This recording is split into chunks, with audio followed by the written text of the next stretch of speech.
Now. Powered by Tatson Toys. Toy. Tatson Toys. Toy.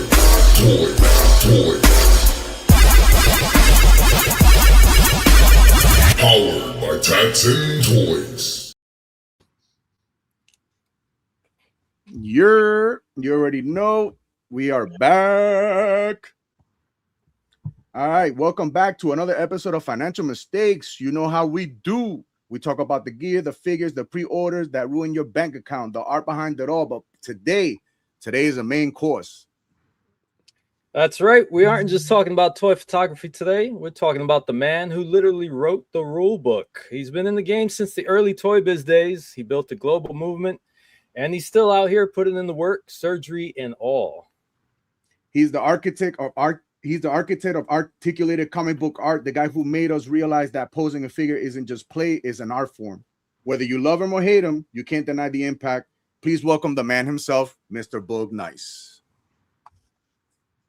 Thank Yes, you. sir. Thank you for having me. Great intro. Appreciate y'all. What's going on? What's popping this evening? Same old, brother. Same old. I'm just really happy to be here and chop it up with you guys. This is something that I was not expecting, and we are here. Yeah, we kind of accelerated a little bit. I mean, I know TG had hit me up a while ago, and we on the cusp of San Diego Comic-Con, but I was like, you know what? Let me hop on and get it in with you guys before San Diego Comic-Con, before I'm all burnt out and shit and broke. Before you go making financial mistakes. Right, exactly. The perfect segue. All right. You know, honestly, just to break the ice, you know, and get things going, and you know, kind of set the stage going forward. I got a very serious New York question for you, Boog. All right. You've been on the record saying that while Two Bros had the best dollar slice at the time, all right, it is in fact Sam's famous pizzeria in Spanish Harlem on 116th and Lexington was the undisputed king, all right? That since they haven't changed their recipe in over 30 years, more or less, all right? This now, is true.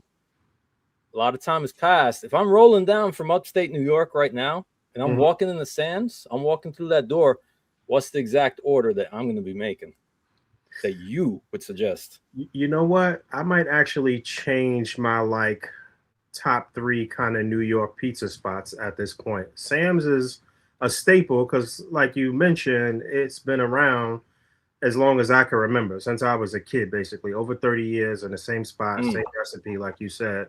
It's a good New York slice, but there are a couple of places that I have been frequenting a little bit more in New York City that also have a great New York slice. But to answer your question, as far as Sam's, if you wanted to go there, I would definitely, I don't know if you're a pork eater or not, I would definitely do a pepperoni though, or a chicken slice there, but a plain square pizza from there is very good too. Now, there's another spot that's more of like a brick oven, sort of like full circle pizza called I'm fucking up the name of the spot. I could curse, right? Sorry. Yeah, you're doing financial mistakes. Say whatever the fuck you want. All right. What's the hell's the name of the spot? I'm messing it up now.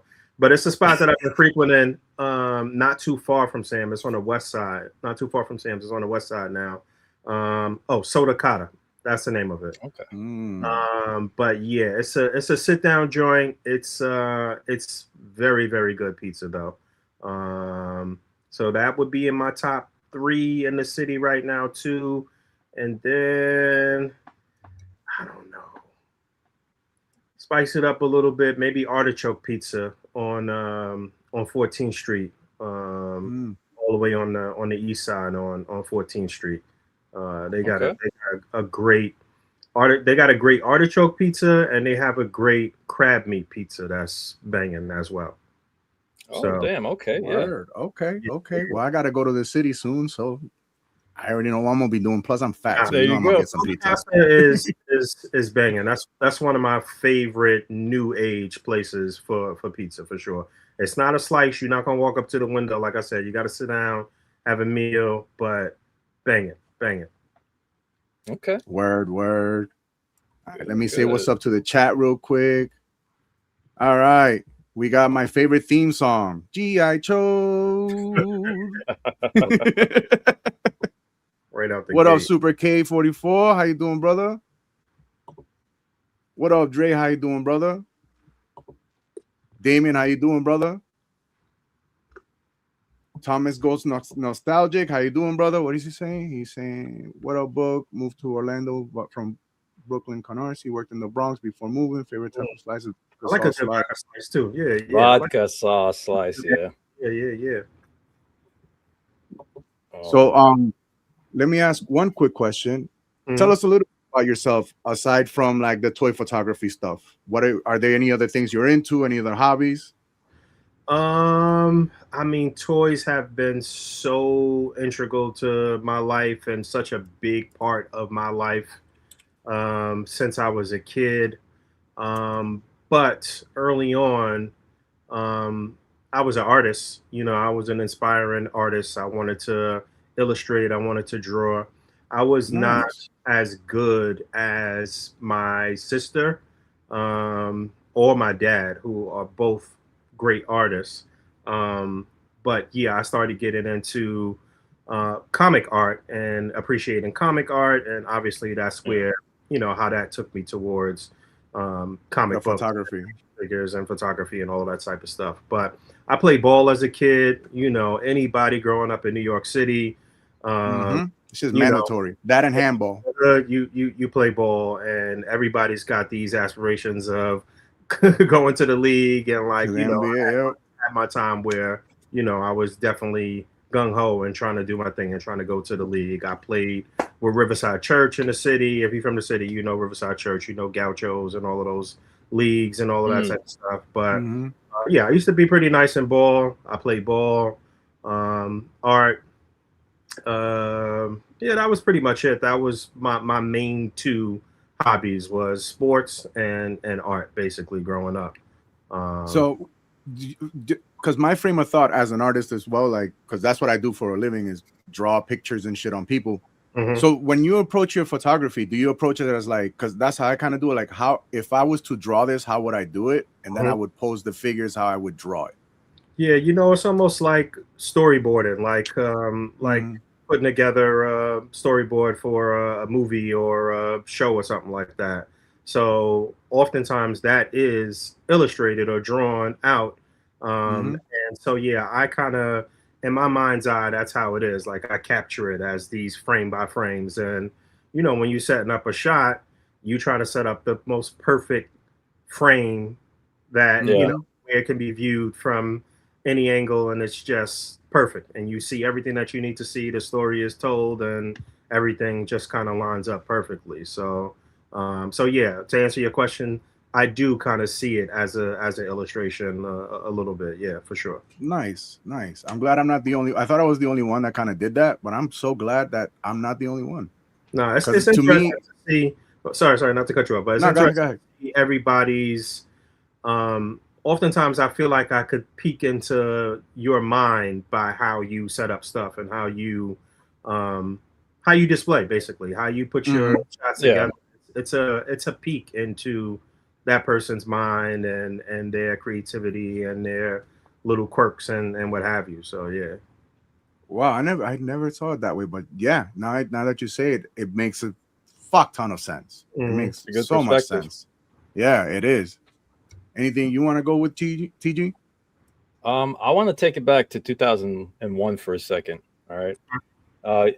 You admitted in the past that when the very first wave of Toy Biz Marvel Legends dropped, you went out, you bought the entire wave, all of it, including Toad.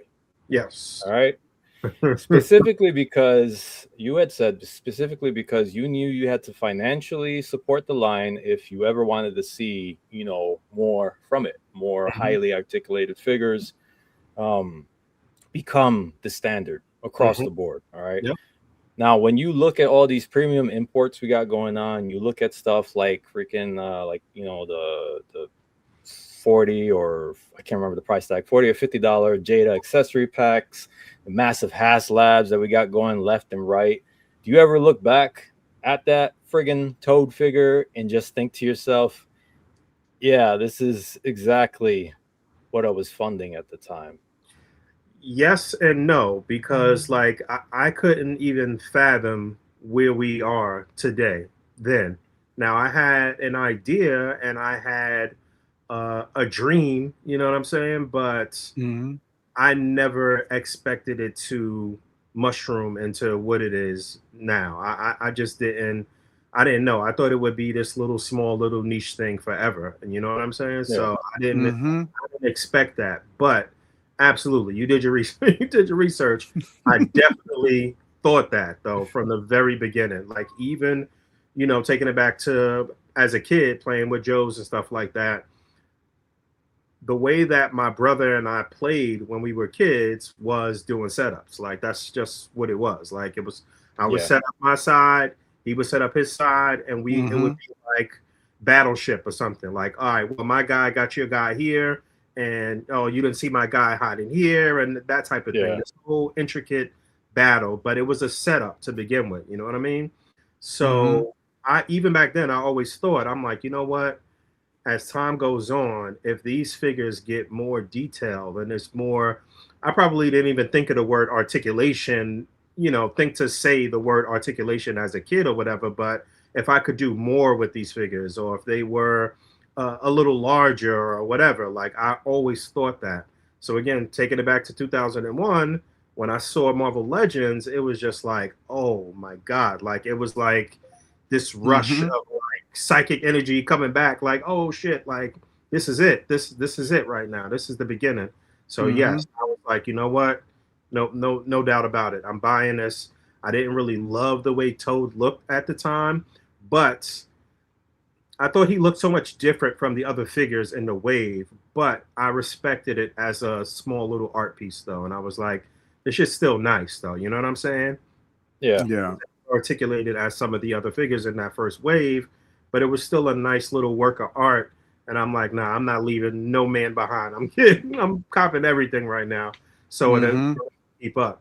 I definitely understood the assignment straight out the gate. Like, you know what? If this is going to keep up, and I want to see more of this, I'm putting my money where my mouth is right now. So yeah, for sure. And Yeah, now it's and like I a just whole fucking thing. It really is. It It's just crazy. ballooned out everywhere. It's Mhm. bigger than all of us at this particular point. But yeah, I often just sit back and kind of revel in this moment and just be like, damn, like it's like this is a great time to be a collector and to just be a lover of art, of sculpting. You know what I mean? So yeah. So I'm gonna segue into that from that question. So how did you come up with like ACBA? Did it just kind of morph on its own, or did you like what you and a couple homies just taking pictures, or was it all like internet thing? Early on, we I guess we all are kind of like about the same age. Maybe I'm a little older than you guys. I'm 43. Okay, all right, yeah, I'm 45. So TG still keeps it on the wraps. we don't know how old TG is. All right. But we have lived an interesting life at an interesting time, because we saw a huge change in a small amount of time through every medium. You know what I'm saying? Like we was rocking before the internet was even a thing. We was rocking when it was cassette tapes and went to CDs and this and that. And like we saw so much happen in a relatively short amount of time. And so I'm saying that to say that I got my first desktop computer back, I guess, a couple years before the first wave of Legends dropped, or maybe like it was a year or two after. I don't really remember. I'm messing up the timeline a little bit, but I got my computer. I had just moved into my first apartment at the time, living on my own, and and I'm looking and I'm searching every single day for not only for other people that are displaying or collecting, just collecting at base level, but I definitely was looking for people that were posing or displaying in some type of way or whatever. But at base level, I was just looking for other collectors to link up with, and I was also looking for something to display my figures in, so I could set them up or whatever the case may be. Yeah. And I definitely saw the Foosh forums early on, but it was mostly a lot of people just kind of talking about toys and stuff like that. There was maybe one or two people back then on Foosh that were actually displaying and setting up stuff, and that was Pharaoh Black and maybe like a couple of other people or whatever. But what I zeroed in on was YouTube, and I found this guy named Tony the Beaner was his screen name during that time, and I found Shartimus, and Tony the Beaner had a X-Men setup to this day that is just fire. It's just the way he was posing. Crazy. Everything was so dynamic. Everything was so crisp and clean, and I was like, yo, this is what I've been looking for. These are the people that I've been looking for. And Shartimus's Spider-Man display that he had up on his ceiling with the and I'm just like, oh yeah, this is it. This is what I've been doing for X amount of years, and these are the people that I want to link up with, that I want to be friends with. Like, you know what I'm saying?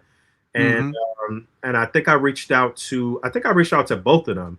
And back then on YouTube, there was like this thing where you could do a video response to somebody's video. Like it's a direct kind of, not a call out, but it was just like your videos were linked in a way and you were responding to something that they had going on. And like, so we used to do that a lot back in the day. We would do like hunting videos or room tours or just showing new stuff that you got or whatever, and we would respond to each other's videos. And this little community on YouTube just started budding, basically. Like, you know what I mean? Originally it was Shartimus, Tony the Beaner, me, JRA Nightmare, Century, like Mr. Mad Gus, my man Charles Dukes. It was maybe like 30, 40 people early on. And then that kind of went up to 50 people, 60, maybe 100 people started sharing their displays and doing this and doing that. Yeah. And then as people started getting more notoriety on YouTube and getting subscribers, they would do contests. So it'd be like, oh, my 100 subs contest or my 200 subs contest. Like, you know what I mean? Again, this was the early stages of YouTube. And oftentimes what people would do a displaying contest of some kind for their 200 subs contest or 300 subs contest. So that's how the competitive nature of it really started. I skipped over something, but we started calling ourselves the Marvel Legends community because most of our collections were based on Marvel Legends. That was like the premier domestic line at the time. Like, you know what I mean? This was what was popping at the time. Yeah. And so, so we started calling ourselves the Marvel Legends community. And again, it was just all of these lovers of art. And we started calling our setups art. And then at some point I said, you know what? This is articulated art. Like, you know what I'm saying? This is a different type of art. Like, this is art. It's so many like levels to this. It's so many layers to it where it's just like the figure is a work of art. The paint is another portion of this whole art piece, the sculpting and this and that. And then you taking that figure and you posing it up with these other figures and you know, putting it to a backdrop and this and that. And like the whole thing this is something else. This is not regular. Like, you know what I mean? Like, this is, we gotta come up with a name for this. Like, you know what I mean? So again, started calling it articulated art, and you know, everybody pretty much adopted that in the Marvel Legends community. That's what it was. We were doing our little art setups. It was articulated art.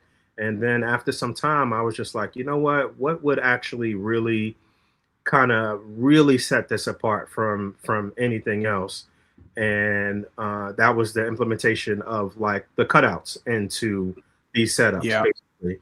And then that's when I was just like, you know what, this is articulated art based on comic book art. Like we were trying to recreate these scenes from comic books and this and that. Articulated comic book art, and that's just what it was. And it was just like, I don't know, it just came to me, and I just wanted something for us. I wanted something that would define the community and really like set this apart and really make it its own thing. Like, you know what I mean? It was crew love back in that day. Like, yeah, we was the Marvel Legends community, but it was just like, nah, this is something else though. This is something else budding and brewing here. And at the time I was messing with this dude who was also part of the community. It was a couple of guys that we lost over the years or whatever, but rest in peace to Mike McBride. Mike McBride was a writer. He had written a couple of books, and you know, obviously he was into comic books, graphic novels, all of that type of stuff because he was a writer, but he was also a collector. And he was the person that encouraged me to trademark the term. He was like, listen, this is something, and you should take hold of it, basically. And he was like, you need to go ahead and go and trademark it, and then you could get your logo situated and really, you know, turn this into something. And he was the person. When you go to the USPTO to trademark something, you have to have a brief, detailed description of your mark, basically. Yeah. It has to be very specific language. And he pinned the first wording for that for me to go to the USPTO, because again, he was a writer and he just had the, you know, the grasp on the English language and on he knew the words. And he put it together for me and push me to go and do that or whatever. So I ended up trademarking the term. I trademarked it in a couple of different classifications, the acronym and the written term, and then linked the logo with it and all of that. And that's basically how the brand came to be. But, you know, all the while, the community is growing. The interest in displaying is growing. And at some point, we ended up opening a Facebook group, and once we migrated over to Facebook, that's when it really took off in terms of toy photography, because everything that we were doing on YouTube was video. It was like taking video on my display and like we would set ups and stuff like that, but nobody really had the technical skills to take photos of their pictures and light it and put it on a backdrop and dioramas and all of that type of stuff. That was happening, but it wasn't neat. It wasn't together just yet. But again, migrating over to Facebook is when people started actually taking photos. And that's when photographers started coming into the group. The ACBA group on Facebook was the first group of its kind. It was the very first displaying group of its kind. And again, that's where the next level started. That was the next plateau, basically.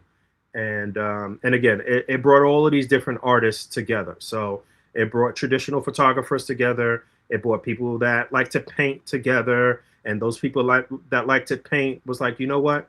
I could paint a diorama. I could make a diorama. You know what I'm saying? And it brought all of these different artists together, and they all meshed together in this one place to do this one brand new art form for people that love to collect, but also love to display. And that is where all of this shit started from. And I don't care what anybody says, whatever, it don't matter. You got 6 degrees of separation from somebody in the early Marvel Legends community. If you doing this right now today, you doing it because of someone from the ACBA community, from formerly the Marvel Legends community. Whoever that is, it could be somebody that you don't even recognize or know of right now, Like somebody like my man Charles Dukes, who is not on the scene in no way, shape, or form, but still one of the illest posers from back in that day, and somebody that laid the foundation for everything that's happening right now. So I don't care what you're doing in the game, whatever you're doing as it relates to collecting and displaying, it came out of the Marvel Legends community, out of the ACBA community, and that's a fact.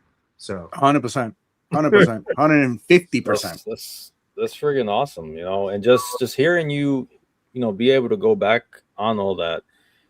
First of all, without being, you know, needing to reference anything at all, I think it honestly, it speaks volumes to just the basic fact of how revered all of that is to you, you know, especially when you were speaking about your friend that had passed away, and he had been the one to help actually, you know, initiate and help cement the actual trademark for this group. And you know, hearing that, to me, like I think on that, and it's just like it's you know, it's unfortunate that he passed away, it's unfortunate that he's not with us anymore, but just thinking that, you know, he's kind of still living on in the fact that, you know, he had his hands in helping, you know, cement ACBA in that fashion, and it's still it's basically almost like a legacy that you know, that he's part of.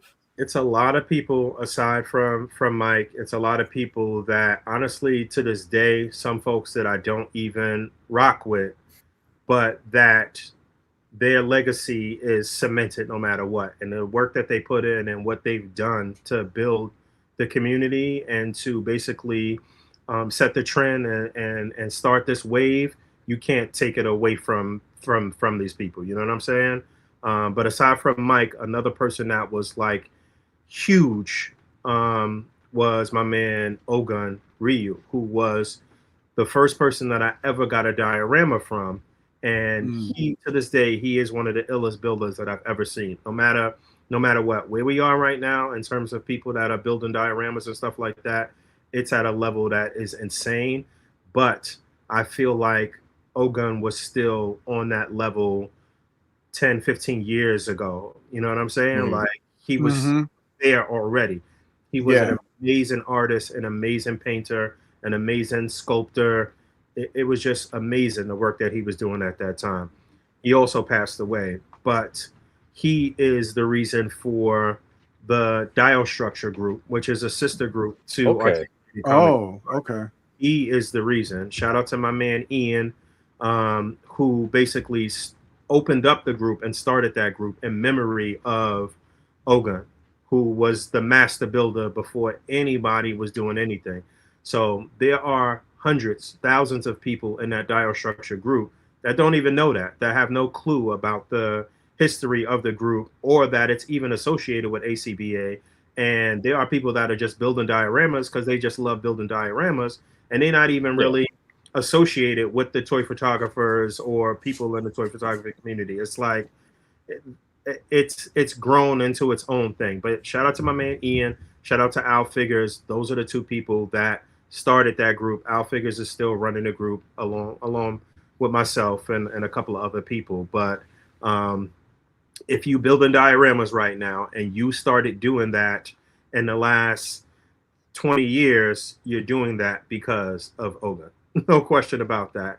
And he was adamant about building up the ACBA community and about building up the photography community and all of that type of stuff. So yeah, rest in peace to Ogun, rest in peace to Mike. And we lost quite a few people in the community that have been big factors to where the community is right now. And sometimes it escapes me sometimes, but again, there are still a lot of people that are around the community that might not publicly say that they rock with me or rock with ACBA or whatever, but they came out of the ACBA community. No matter, there's no denying that. Like it is what it is. So how does one get into the ACBA? How does like that? Is there like do you get jumped in? So I will say one thing. Early on, when we first started the group was it was rough. It was real rough around the edges, and it wasn't as organized or as welcoming as it probably could have or should have been. Um, and over the years, and especially in the past like 5 to 7 years, we have taken a lot more pride in the admins and the structure of the group, and basically ACBA, even from the very beginning, though, the group has been a training ground. It's a place that you can come so you can learn all of the tricks and tips and tactics to be a display artist. So again, going back to all of these different artists kind of merging on this one location, it allows you to rub elbows with all of these different people who are experts in whatever field they come from. And that basically just makes you a better overall artist or whatever. Yep, 100%. I didn't know anything about taking photos. I didn't know nothing about cameras and f-stop and ISO, lighting, and none of that type of stuff. I had no clue how to do any of that stuff. And the only way that I know how to do that stuff now is from the group and from watching people and them doing their setup and showing you their lighting techniques and showing you their BTS and their Seaside and all of that type of stuff. So yeah, joining the group is just as easy as just putting in a request on Facebook to join the group. And again, all of our groups on Facebook are just training grounds. Dial structure is the same way. It'll teach you how to build, how to make a diorama. ACBA group is really where you would go to kind of post your final shot. But again, it is still a place that you can learn. And then we also have a group called The Grind, which is a little more like focused. That's the one I'm in. Intense, you know what I mean? Mm-hmm. And yeah, that has been what my YouTube channel has been about since the beginning too. It's just, I'm doing this setup and I'm gonna show you every little intricate detail of how I did it and how I put it together, so you could do it too. Because I want you to be as excited about this shit as I am. Basically, like that has been the life of me in this community, and me on my channel. Basically, is just trying to share game basically with everybody. So word. Yeah, I joined The Grind, I think like 3 or 4 years ago. I just haven't been active on there. But I definitely should get back on there. That's for sure. I just barely use Facebook. It's too fucking full of boomers. You know what? that's the thing that I would always say to people too, is just like, listen, I don't use Facebook in a traditional way either, like going on a timeline and that. If you just create an account and just join a group and you only on Facebook just to like mess around in a group, then you're good. You ain't gotta go and search your high school friends or let anybody know that you even got a Facebook, you know what I'm saying? But just come on and just rub elbows with everybody else, because your perspective is integral to the overall how the group operates overall. Like, you know what I'm saying? Like every individual is important to the whole conglomerate. You know what I'm saying? Like your perspective and how you see things and how your mind works is different from the other 6,000 people, 8,000 people that's in the group, and each one teach one. Yeah, exactly. Each one teach one. Yep. I was told it was each one teach one, but my man same reached some. my mentor taught me that. Yeah, that's some 80s shit though.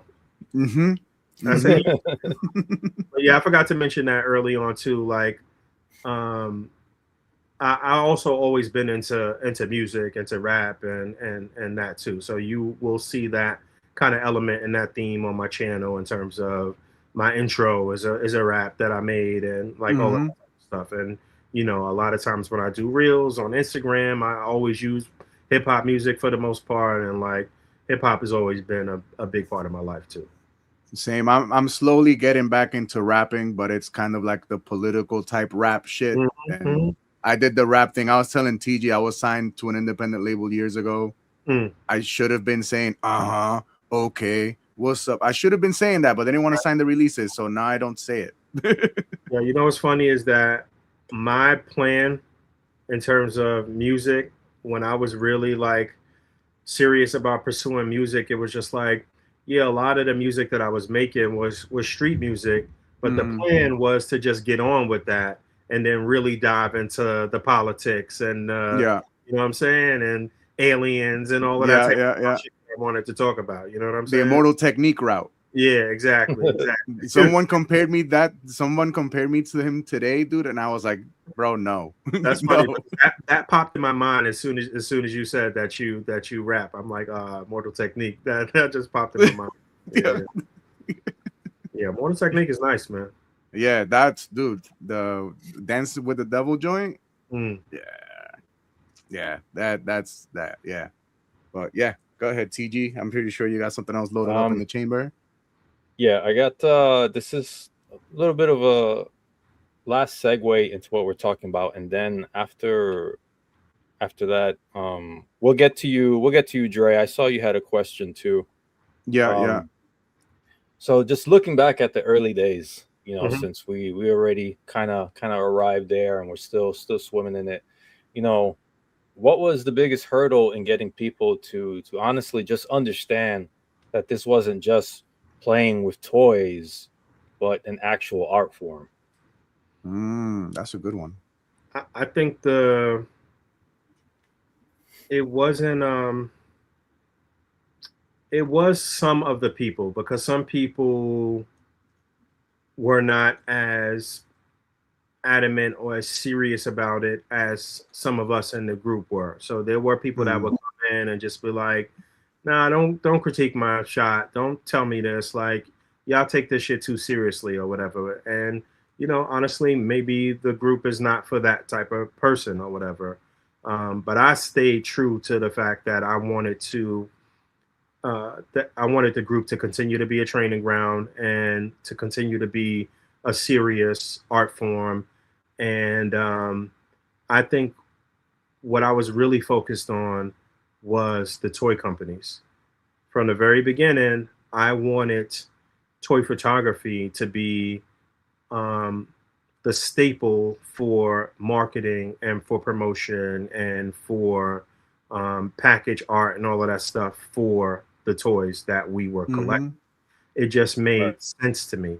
And from the very early days when we were able to go into Comic-Con, New York Comic-Con, San Diego Comic-Con, and sit in these panels for Marvel Legends and other companies and stuff like that, that's what I was pushing. Yo, y'all need to get with toy photographers. Y'all need to do this. Y'all need to do that.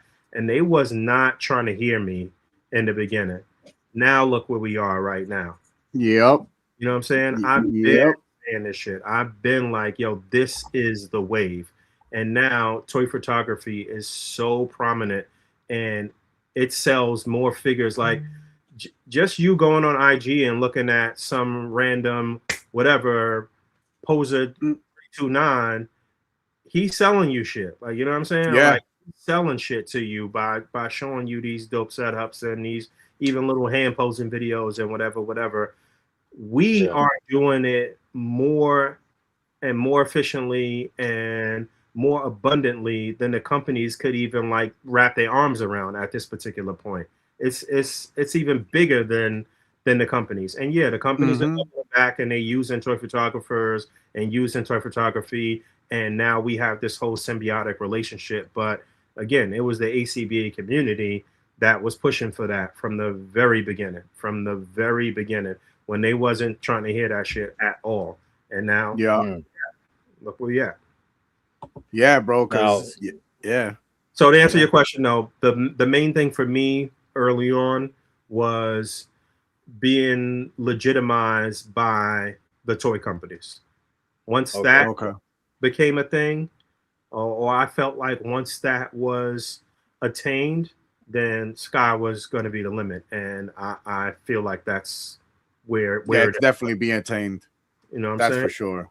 So yeah, because you can see the old package shots to the package shots now. Yeah, there's definitely some toy photographers. Shout out to my man Matthew Cohen, who is shooting the Galaxy on on Instagram. He is Hasbro's photographer, basically. He shoots the Star Wars stuff. He shoots. Oh yeah, yep. He shoots GI Joe stuff. This is a person that been in the ACBA group from the very beginning. I remember when he first got the job at Hasbro, and he had hit me up one day and was like, "Yo, Book, do you show me a technique for a water shot? Like, what are people in the group doing for like water or whatever the case may be?" Mhm. And he went back to the group, and it was two techniques that he took. There was the whole like plastic wrap to make it look like water, and then also a technique that we use called the glass technique to make it look like a figure is flying or floating or Yep, whatever. yep. The plexiglass. Yeah, exactly. But I Yeah. remember him specifically going back to the group and workshopping it and then implementing, those techniques into the product shots for Hasbro. And to this day, Matthew Cohen's in the group. He's still come in and do his thing. And like, it's funny sometimes because when we feature his work on our Instagram, which is our feature page or whatever, it almost seems like it's like a cheat code or some shit like that because it's an official product.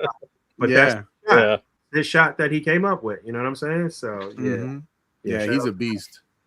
But yeah, it's a ton of people like that again frequented the group and now are in some capacity working with some toy companies. Shout out to Brandon, Posable Productions. He's done many product shots for Mondo. I mean, it's so many people. It's literally everybody. Whoever's doing something right now, they're at some point they trained in the ACBA group. No question about it. So yeah, anybody you can mention. I don't think there's nobody that you can't that's notable that don't have again some 6 degrees of separation from. Yeah. Shit, I'll say it from day one. I told you, I'm like, I do toy photography because of y'all. I'll say it straight up. No doubt. I have no like it. Like I said, I started with Pops, and then like I saw your stuff, and I'm pretty sure it was on Facebook, and then I went to your Instagram, and I think I just been following you since. That's what's up. Thank you, man. No, honestly, with all that being said, and hopefully people watching, they paid attention. But because you built that strict blueprint, and because of just how long you've been in the game, so to speak, Mhm. I mean, it's inevitable that you've picked up your fair share of detractors as well. Oh, for sure. That's honestly led to one of the biggest fallacies that I continue to still see the light of day Mm-hmm. in comment sections on YouTube videos, on IG and freaking Facebook every now and then. The fact that you invented toy photography. Oh yeah, that shit. You've already put yourself out here telling us, exactly what the distinction between someone just taking a picture of a figure and the distinction of someone, following that ACBA mindset. Yeah, the displaying. And again, I'll reference it myself because in viewing past videos and all that stuff, and I'm sure you can speak for yourself as well, obviously. But again, this man has never once said that he invented toy photography. Never. He never said that shit. Nope. He does not fucking think that, Nope. So just real quick, because since we're on the topic, I did a little bit more digging and stuff like that. Mhm. I wanted to bring up somebody who I would love to argue with other people that can be attributed more or less with inventing toy photography. All right. Mhm. Little quick history lesson. His name is Kim Simmons. All right. He began working as a photographer for Kenner Toys in 1981 for practically 2 decades. All right. He was the primary guy behind the iconic promotional dioramas for the original Star Wars action figure lines. All right. This guy was doing practical effect heavy shots, literally, which ended up defining, the hobby overall. Still echoes to this day because, I mean, what do we got, these days, especially in ACBA, But, talking about a guy like that and then talking about you, when it comes to you, I feel like, and I can say this, you know, that you laid the specific foundation for a comic accurate subculture, which Mm-hmm. is what ACBA is in my mindset, you know. Yes. So I feel like people that love to, for whatever their own reasons, love to get that twisted up or like to bring that up as a freaking like gotcha moment, like, oh, this guy is so full of himself, he's always saying this shit. Like, no, like, let's, set it straight once Mhm. and for all, you know. Throwing a did. jab here. We know exactly the clowns that say that shit, Right, and right, we right. ain't gonna clout you here. So kick rocks. I did not know the history and the name of the fella who basically started doing those practical shots, but that was one thing that I neglected to mention, and which is one of the major aspects of ACBA is practical, tangible displaying. You know what I'm saying? Mm-hmm. So, like me personally, I have never photoshopped or did any post editing on any photos or use AI or any of that type of stuff. I do tangible displaying. Whatever I do to make it look like any one thing is happening in a setup, it's an illusion of sorts. It's some type of Mm-hmm. trick or a tactic that I picked up over the years, and just finding clever ways to make it look like, something is happening that would only happen in a comic book or in science fiction or whatever the case may be. Yeah. But yeah, to double back to what you were saying, the other thing I neglected to mention was that early on, what really um, got me on this trend or on this path was those early GI Joe commercials with the Mm-hmm. dioramas and the setups and all of that The type of play stuff. sets and shit. Yeah. I'm saying? So that's what Mm-hmm. really had me and my brother doing our little setups to begin with. And that's where this really all started from for me personally, was that was the magic that caught my eye and what put me on this path or whatever. But yeah, I never said that I created toy photography. I created I coined a term for a very specific new type of art form that is a smorgasbord of different artists come together to do something. I coined that term, and then we basically created a movement and started a wave that has basically culminated to what we got going on today. And that is just the fact of it. But I have never taken credit for starting toy photography or creating toy photography or anything like that. So yeah, Yeah, 100. even right now, you brought it up as like it was the group effort. It wasn't like, yo, this was me, this is my show. Even as you were explaining it now, Yep. you Mhm. made it a point to point out, no, this was a group effort. I could have not done any of this without very specific people throughout the community. And again, like I said, there's plenty of people that I don't personally rock with to this day, but they were integral in all of this. You know what I'm saying? So uh, Mm. I'm not trying to take full credit, but I will say that my one of my gifts throughout life has been bringing a lot of different people together. You know what I'm saying? From different Mm. walks of life, from different, however I've done that. I've done that in the toy community, you know what I'm saying? But I've also done that in my personal life with my different friend groups and my friends from the hood, with my like school friends and this and that. And Mm. like, I've always been able to bring a group of people together. So that's for sure.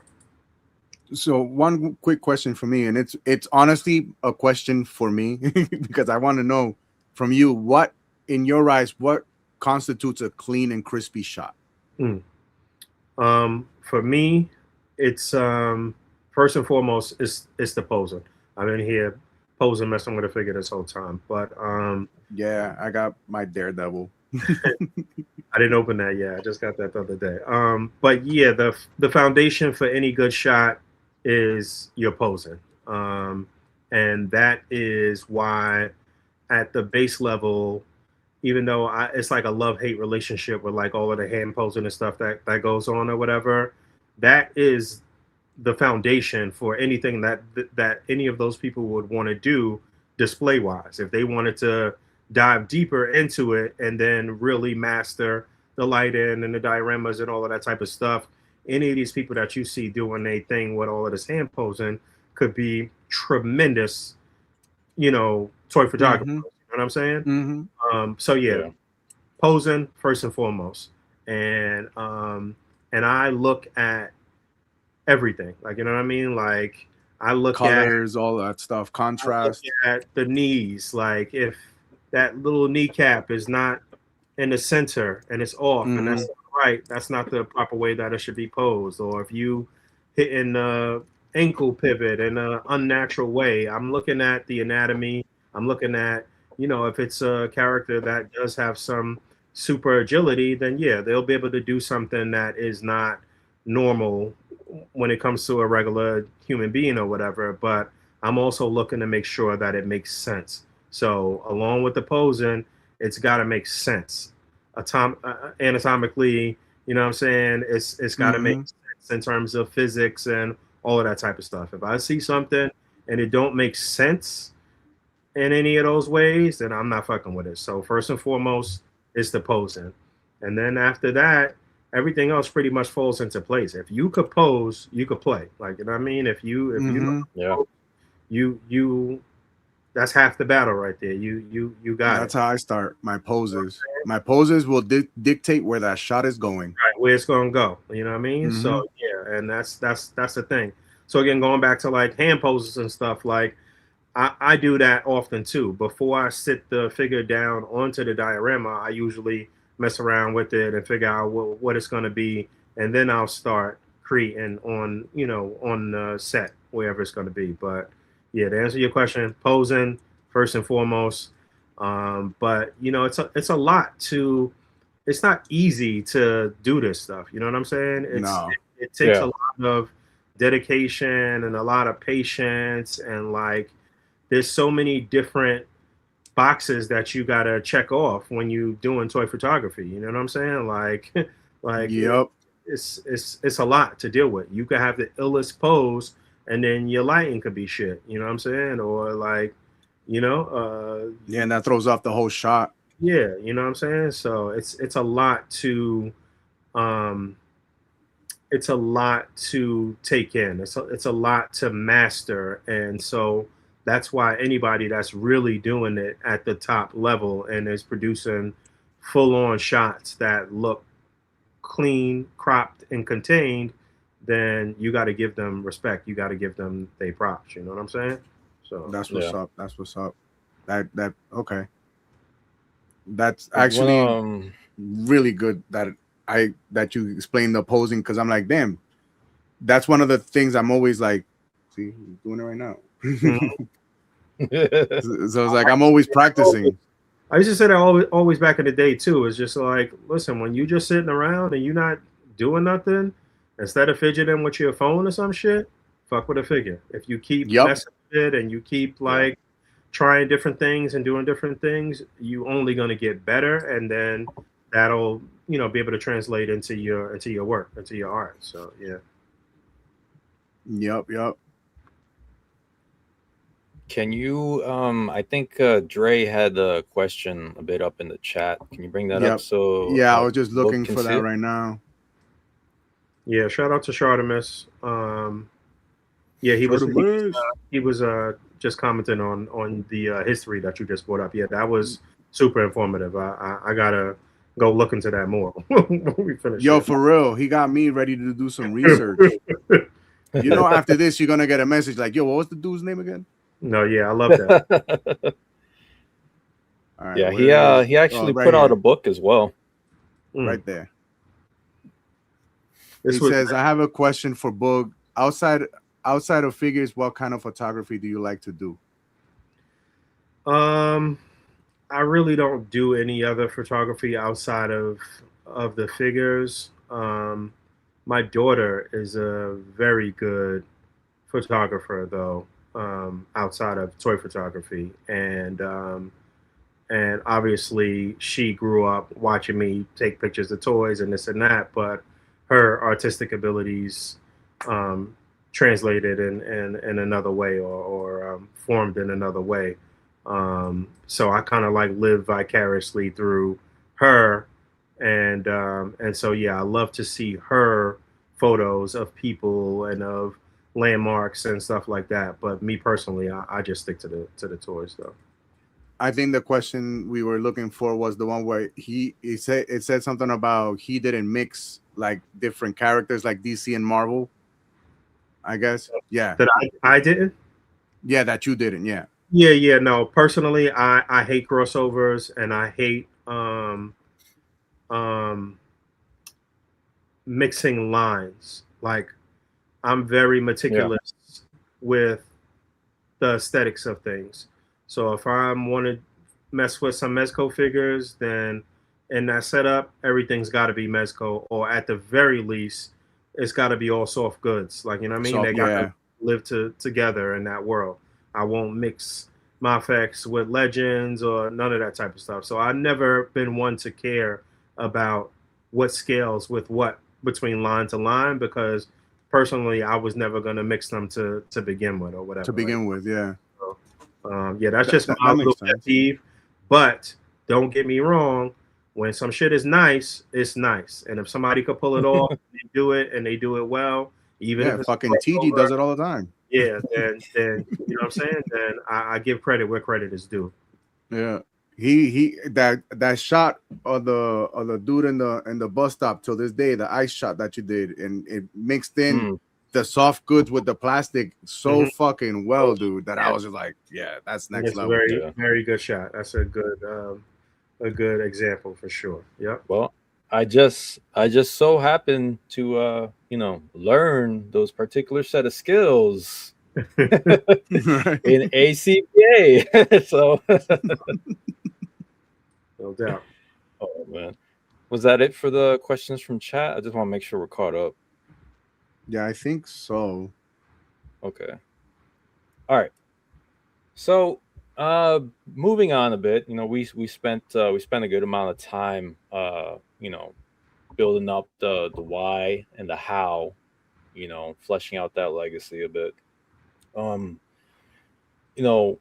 changing up gears, when we look at the evolution from those early point and shoots, and if I remember right, from what I was reading, you yourself, when you were building, the foundation for everything, you were using, I believe it was a Samsung, maybe a Samsung SH100. There was Yep. a Nikon Coolpix. Yep. I think the iPhone 5 you had at the time. All right. Maybe. I never might really be a little took crazy shots about with my phone, but you nailed as I forgot. I even forgot about that fucking camera. Damn. But that. that was the first digital camera I think I had, and yeah, and then I had the Nikon, and guess what? The Canon that I shoot on right now, Mhm. that I've had for years now, that was a gift from people in ACBA. Okay. My girlfriend at the time had got with all of the admins in the group, and they pulled up and got me a Canon for my birthday. That was my first Canon, like the whole set with all of the lenses and everything and Oh, whatever. nice. Again, everything came from the group. You know what I'm saying? Everything that I know how to do, all of the skills and whatever, it all came out of the group. So yeah. Okay. So like taking that, like anybody just starting out with like whatever kind of basic equipment, then comparing to how, the equipment that we had back then compared to the modern setups that we got now, because I mean we got pretty much people that they utilize all this stuff like Godox lighting, Ulanzi lighting, all these other different lenses, Mm-hmm. different camera bodies, manual f-stop adjustments here, macro focus stacking there, deep color grading in Photoshop, and when Mhm. it comes to you, I know you've been in the lab Smoke recently. machines and all of that type of shit. Yeah. Exactly. And I know you've been working hard on perfecting, your white hots Mm-hmm. against that infinite white backdrop that you got. Mm-hmm. I call that one the You- void. yeah, that is a good term for it too. Do do you feel like the higher barrier to technical entry kind of intimidates newcomers, or does it, does it actually elevate, I guess, the prestige of the ACBA label? It's the gift and a curse. It's a little bit of both, but that is particularly why I always revert back to doing white hots no matter what. If you notice, I'll have a stretch where I'll be shooting on different dioramas and doing complete setups and whatever for a couple weeks, a month or something like that. But I always revert back to the white hot and a basic shot because I feel like that's the olive branch to newcomers. You know what I'm saying? Like, I feel like this is like, listen, you could definitely do this. Like, you know what I mean? If you just figure out your particular lighting and you get this right and you get an infinite white hot situated, you could do that. You don't need a diorama. You don't need expensive lighting. You don't need much of anything. You just need the right light and angle. That's it. You know what I'm saying? And I often show off the fact that I'm using cheap ass lights and like that I'm not even using a bunch of expensive equipment when I'm doing these white hots. It's the most basic, like frugal thing that you could do in toy photography is just setting up a white hot. Like, you know what I'm saying? So so yeah, I love that it's a slide and scale though. You know what I'm saying? I love that, you know what I mean? At an entry level, you could just set some shit up and like call it a day. And call it a day. Even if you still doing shelf displaying. I see people all the time on Instagram that have ill shelf setups. Like, you know what I mean? That's super nicely posed. And again, and that goes back to those early days of Tony DeVina and Chartemis, and like that was basically shelf posing. You know what I'm saying? That wasn't on a diorama, but yeah.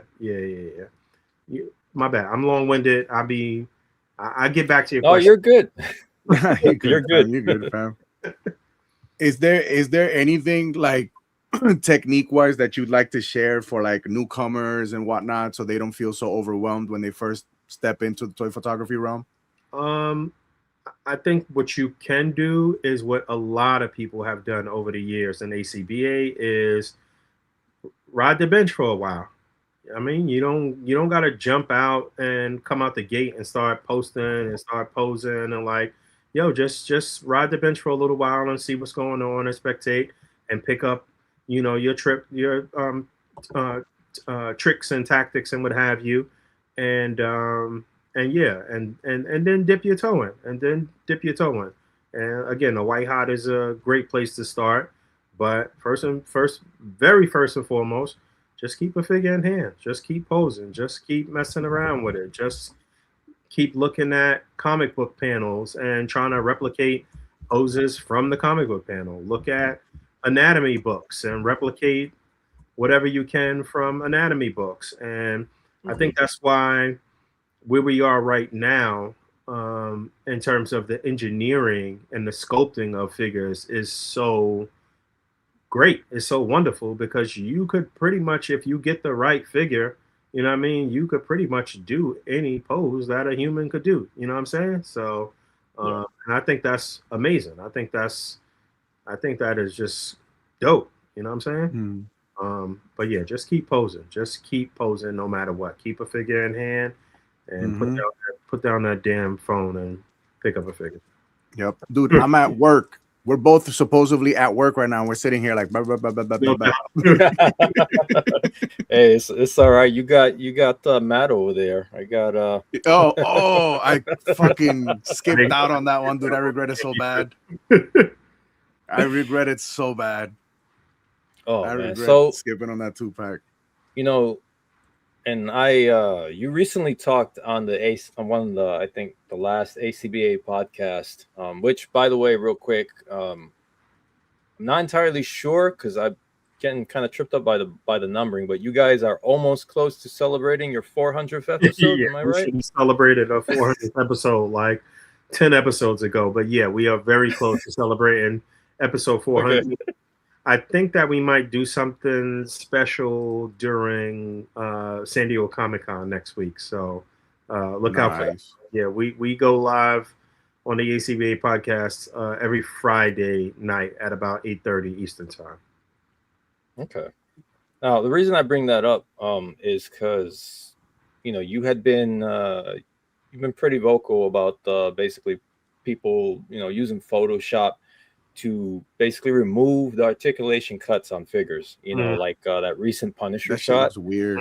to make them look like real people, basically. And again, you were pretty adamant that it's a toy; it should look like a toy. I know there are a lot of people in the hobby. They spend their time, utilizing Photoshop as well, dialing, focus, stacking, dodging, burning, all those different techniques. But erasing the joints feels, honestly, to me as well, feels like just kind of crossing a line. Yeah. So I wanted to ask you, where is if it exists, where is the definitive line for you between enhancing a photo and just straight up turning it into something else completely? I would say that early on, as the community was growing and this monster was getting much larger quicker than we could imagine, we would often say just saying Photoshop, or the term Photoshop was just like a no period, like, you know what I mean?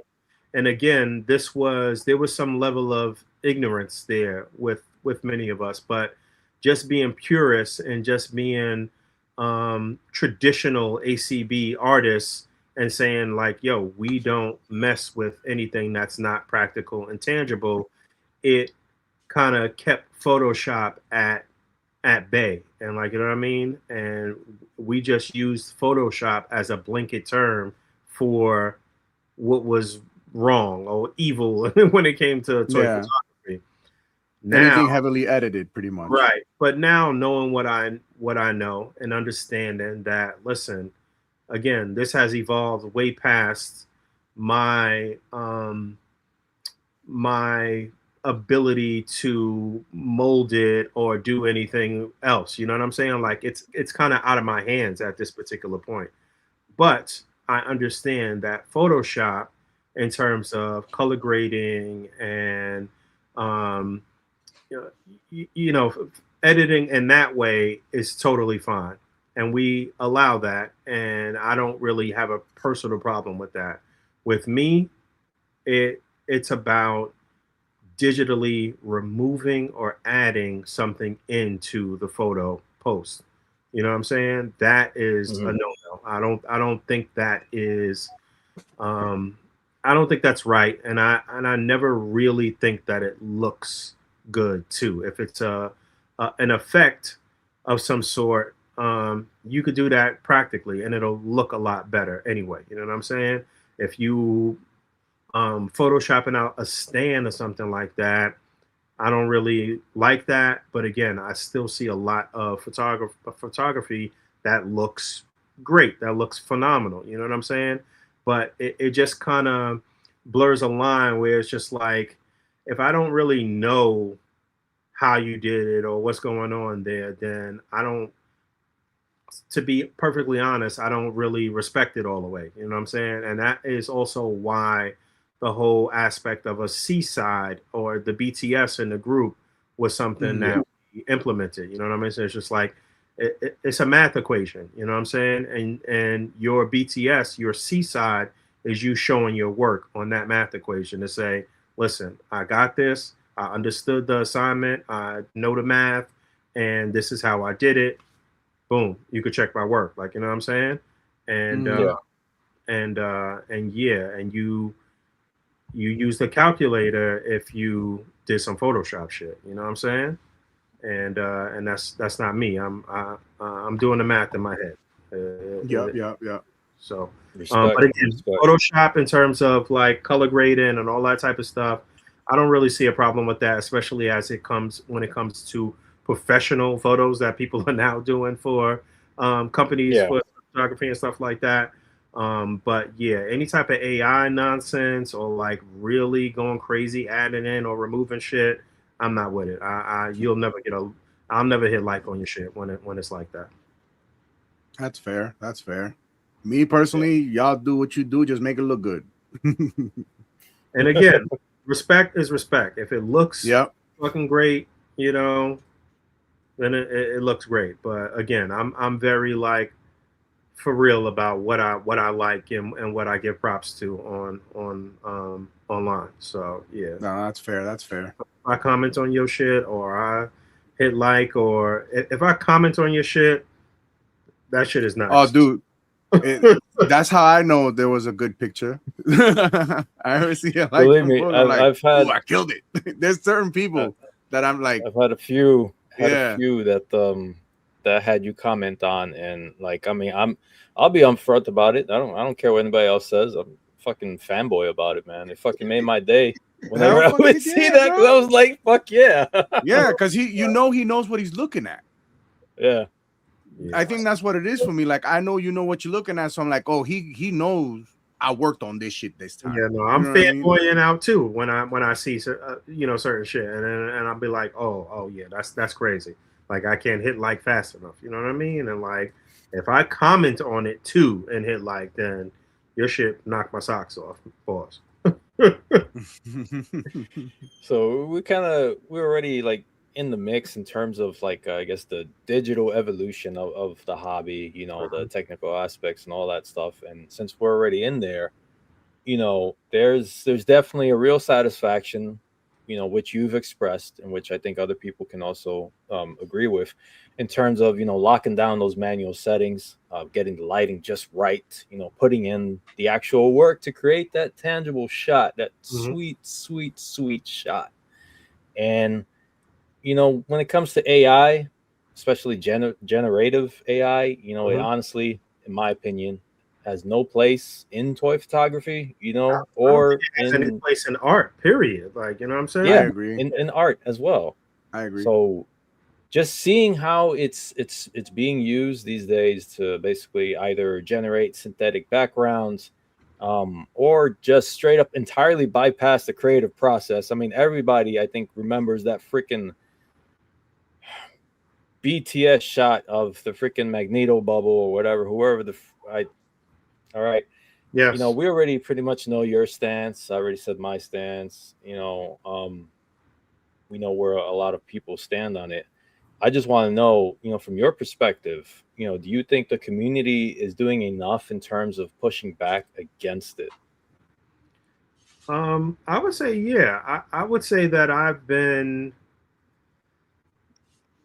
surprised at the amount of people that have pushed back against AI. You know what I'm saying? I've been pretty surprised to see the comment section light up when people try to like shoehorn that shit into certain situations, because like I do think that even if someone is not an ACBA purist or whatever, like I think that as a connoisseur of art, you respect whatever art form you fucking with. You know what I'm saying? And I think that AI is a disrespectful thing to the art. You know what I'm saying? So I think most people feel that way. I think that's one thing that we could agree on. Like it's some like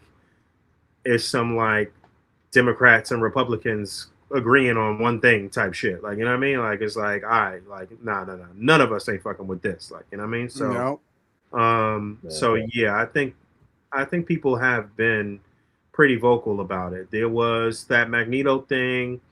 I remember a couple of months ago, your man Toy Blocks did something with some AI shit or something like that, and they was lighting him up in the comments, and I commented too, and he got pissed. He blocked me off of that shit. But yeah, I remember seeing that whole thing kind of spiral. But yeah, but they was lighting him up, and he was erasing the comments and all of that type of shit. And it was just like, dog, this is antithetical to what you do. Like you create tangible products for displaying. Like why the fuck would you AI some shit into your set right here? Like that's nuts.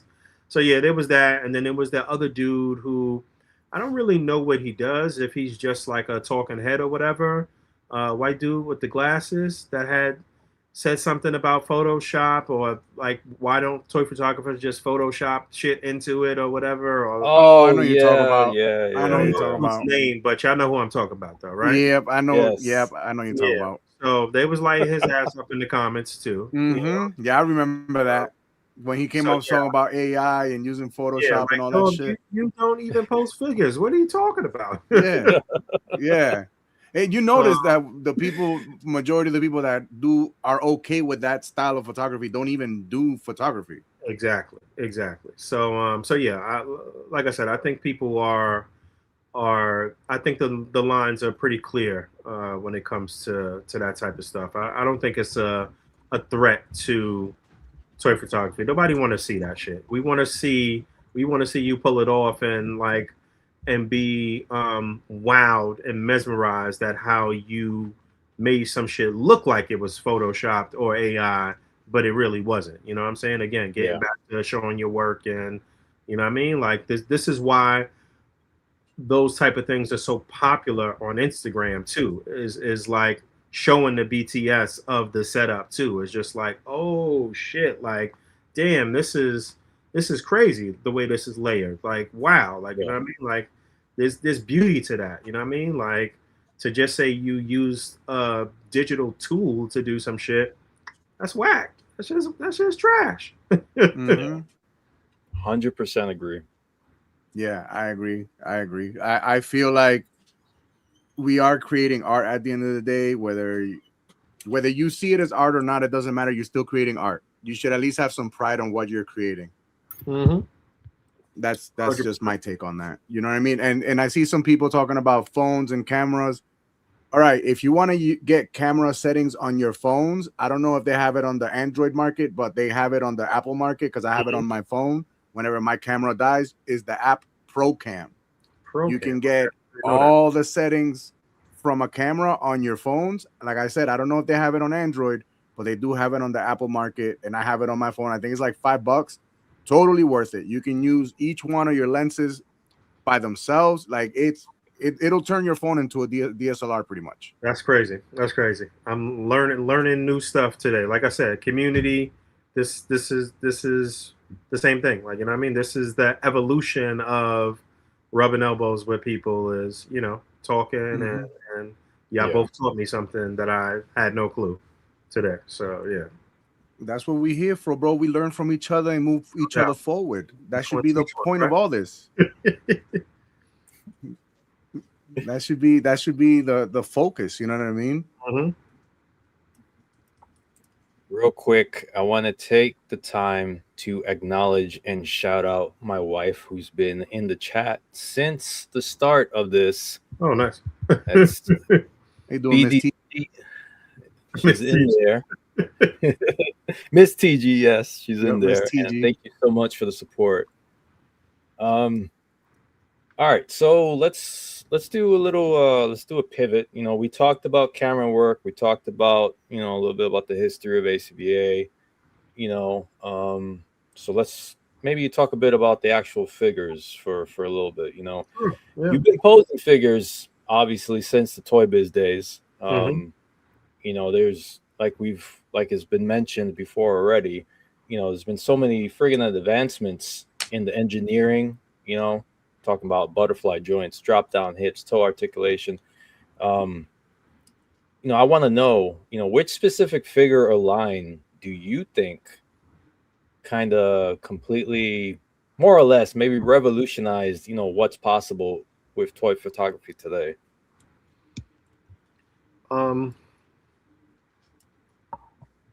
I don't know that I could say that any line. I don't know that I could say that yet. Let's pick this conversation up again in like another 20 years. then we'll see what line actually did that. However, there is no doubt about it that Marvel Legends is the catalyst for whatever that answer will be 20 years from now. It might not be Marvel Legends, but Marvel Legends for sure It's where it set the started. trend. This is where everything started. That's where ACVA started. Yeah. That's where Mm-hmm. the toy photography community and like people was messing with Marvel Legends. Like, you know what I'm saying? And don't get me wrong, there were import figures out there. There was stuff before Marvel Legends, but domestically, that's what it was. Now, what line will be that it line in another 20 years? I don't know. We gotta see, because Marvel Legends been going for about to be 25 years right now. Yeah. But there's no doubt about it that Marvel Legends is what lit the fire under my ass to start doing all of this. So, I mean, I guess, you know what, to think about it too. And before that, it was G.I. Joe, because G.I. Joe Mhm. was that premier, you know what I'm saying, line. It just didn't have the depth. Well, that's not even true. It definitely still had depth in terms of all those vehicles and shit like that. But it didn't have the extra oomph that you get with a 1/12 scale figure. You know what I'm Yeah. saying? So, Yeah, I but yeah, agree. there's been errors. You know what I'm saying? It was GI Joe had a good run. Turtles had a good run. You know what I mean? Legends came about, and like in each era, there is something that definitely revolutionized shit. So again, in another 20 years, I don't know. Right now, InArt is fucking killing shit. Yeah, that's some next level shit. Yeah. So Don't have one yet, but they're on my to-do list of Yeah, financial mistakes. yeah, you know what I'm saying? InArt is killing shit. I think Mafex has had some good things, but I think Mafex is overrated for import line. I think that SHF's Dragon Ball Z line is one of the best toy lines, period.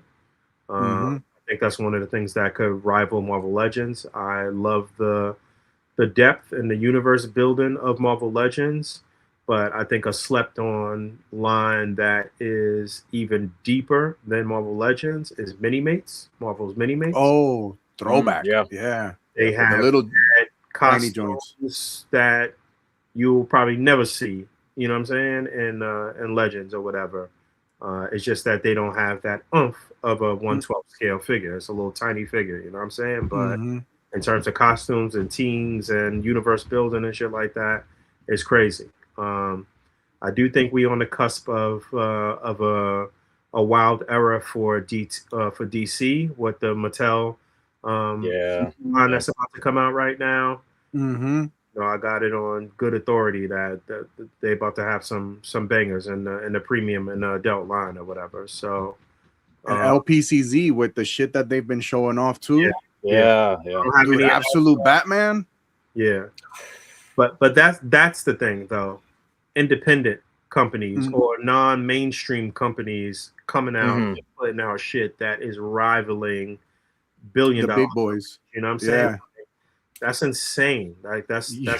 insane that we witnessing this right now. That it's just like, so there's two revolutions happening right now. There's revolution with toy photographers because we have so much to pull from and so many people doing this shit. And then there's also the people that are creating toys that's having a revolution right now too.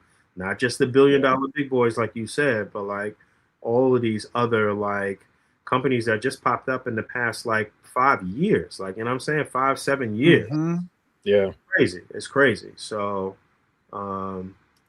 yeah, we'll see. Jada Toys is Jada, yeah. Yeah. Jada's Yeah. killing Yeah. it. Yeah, I got all their Street Fighters except for E Honda. I'm still Yeah. searching for him. So Jada's doing it. They about to do something crazy at SDCC With Invincible. with Invincible and with their exclusives. Period. Mm-hmm. Yeah, that's Yeah, Chardemus, if you're still in the chat, can you grab me that head pack for the Street Fighters? I got you, fam. no doubt. Few people done asked me about that already, but yeah, even Mezco, I got a love-hate relationship with Mezco, but what they've done for 1/12 soft goods is it's pretty remarkable. You know what I'm saying? It's pretty remarkable. And them doing numbers with their OCs is crazy. You know what I'm saying? It's not Oh like, yeah, you yeah, know what I'm saying? Like the fandom built around their original characters and the shit that the Gomez and all of that type of shit yeah, is wild because they still do have major licenses for Marvel and DC and other shit or whatever, but their in-house shit is super popular and doing numbers. So you got to yeah. give them respect. But yeah, 20 years. We need another 20. Legends been doing their thing in terms of giving you a cohesive, long-running line. But honestly, Legends is really only had just started hitting a stride like a few years ago, and now they backtracking a little bit in terms of um, taking away the boot swivel and like little funny shit that they doing and less accessories and shit like that. Like I feel like they're backsliding a little bit, and they better be careful and wary and cognizant of what Mattel is about to do right now. So Yeah. Yeah, I'm excited because those $12.99 figures, if they had App Crunch, I'd be all over them. That's the only thing that's stopping me, dude, is no App Crunch. But yeah, I've said that on somebody else's post that talked about that. It's just like, just wait. The premium line is It's around the corner. yeah. Let the kids have those, and it's gonna be all good. I only want the Robin because I don't have a decent Robin as a placeholder because the McFarlane Robins, meh. One of my boys was saying that one of those Robins or one of those figures come with like a vehicle that you could fudge with your 6-inch stuff. I feel like it was Robin too. I'm not 100% sure. I got to ask my man Tyle what vehicle it was again. But Hell yeah. Give me more vehicles, dude. It's not like I have fucking space because I don't. But I did get rid of the Vanguard, so I do have space. Oh, there you go.